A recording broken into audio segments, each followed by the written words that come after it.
السلام علیکم ورحمۃ اللہ وبرکاتہ۔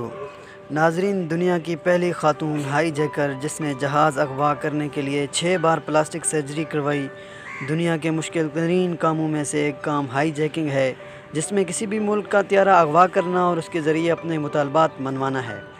ہائی جیکنگ جیسے جرم میں اول تو کسی خاتون کا ملوث ہونا ہی حیرت کی بات ہے، لیکن کسی نوجوان لڑکی کا جہاز ہائی جیک کرنا، پھر پلاسٹک سرجری سے اپنی شکل تبدیل کروانا اور ایک بار پھر ہائی جیکنگ کرنا، یہ تو یقیناً ایک ایسی حیران کن کہانی ہے جو فلمی لگتی ہے۔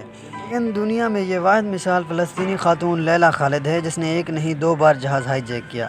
لیلا خالد نے بچپن میں ہی فلسطین کی آزادی تحریک میں شمولیت اختیار کی اور دیکھتے ہی دیکھتے ایک متحرک کارکن بن کر سامنے آئی۔ لیلا خالد اور ان کے ساتھیوں نے 1968 اور 1971 کے درمیانی عرصے میں 4 جہاز اغوا کیے۔ فلسطین لبریشن فرنٹ میں شمولیت اختیار کرنے کے بعد لیلا خالد نے پہلا جہاز 29 اگست 1969 کو اغوا کیا۔ یہ بوئنگ 777 جہاز تھا۔ یہ جہاز اٹلی سے اسرائیل کی دارالحکومت تل ایب جا رہا تھا۔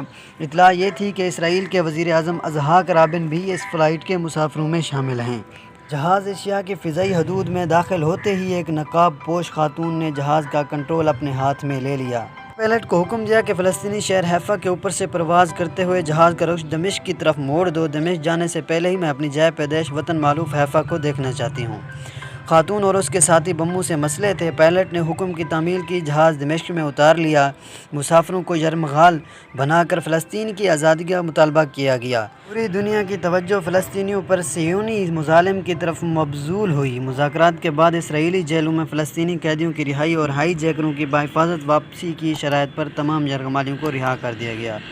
دنیا بھر کے ٹیلی ویژن چینلوں اور اخبارات اتنے لیلا خالد کے انٹرویو نشر اور شائع کیے گئے، وہ عالم اسلام کی آنکھ کا تارا بن۔ ان کی تصویروں کو اتنی شہرت ملی جو اس سے پہلے کسی مسلمان خاتون کو نہیں ملی تھی۔ مقبولیت کا یہ حال تھا کہ یورپ میں رہنے والی لڑکیوں نے اس کے اسٹائل کو بالوں سے لے کر سکارف اور لیلا جو انگوٹھی پہنتی تھی اپنایا۔ اس کے ہاتھ میں ایک انگوٹھی ہوا کرتی تھی جس میں کوئی پتھر نہیں، گولی جڑی ہوتی تھی۔ پہلی ہائی جیکنگ کے بعد اس نے اوپر تلے 6 بار پلاسٹک سرجری کروائی اور اپنی صورت مکمل طور پر تبدیل کر لی۔ اگلے ہی سال 6 سال 1970 کو اس نے اپنی ایک ساتھی کے ساتھ مل کر نیو یارک جانے والی پرواز کو ہائی جیک کرنے کی کوشش کی، لیکن یہ کوشش کامیاب نہ ہو سکی۔ اس طیارے کو برطانیہ کے ایک ایئرپورٹ پر کر دیا کہ اسے گرفتار کر لیا گیا۔